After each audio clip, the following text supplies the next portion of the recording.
My full name's Maureen Everly. I'm the volunteer coordinator here at the Humane Society of Greater Miami. We have currently 3,000 volunteers on file. Between 250 and 265 actually do time every month. We mostly deal here with homeless dogs and cats to assure them a safe, loving home, but we also participate in a lot of spay-neuter initiatives.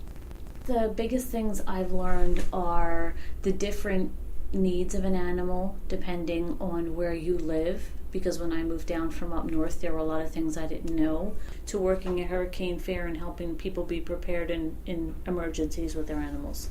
A Hurricane Fair is when a lot of companies come together and help prepare the public to remind them what they need in case of an emergency. And for us, it's important because people tend to forget to get extra food, water, and medication for their animals. Mm-hmm. So we try and help to remind them to get all that stuff ahead of time starting in the beginning of June.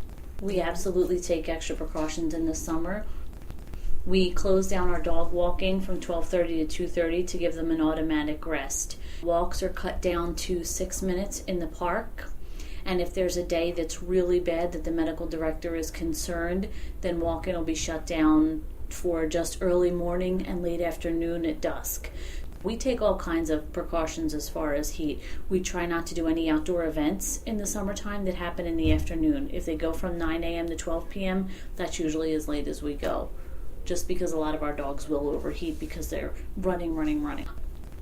During the year, there's 2 breeding seasons for cats, and we are inundated with kittens. So this year, the spring breeding came late, and right now we are inundated with kittens. Most of our fosters right now are kittens because we don't have enough room in the shelter, and it's also not healthy for kittens, small kittens, with or without their mother, to be inside the shelter.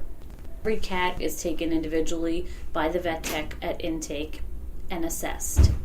For an outside cat or a feral cat to be shut into a room or a cage in a shelter, this is not going to be a conducive life, so we try and do the best thing we can by vaccinating them and putting them back out. We always have waiting lists at our foster program, more animals than we have room for. Because we don't euthanize and we're limited admit, unfortunately we also have to turn people away. We can house up to 400 total animals. Mm-hmm. I know that we have about 140 animals out in foster, and that really helps us to be able to improve, because if we can't house them here, we try and house them in foster homes to continue to find great homes for them.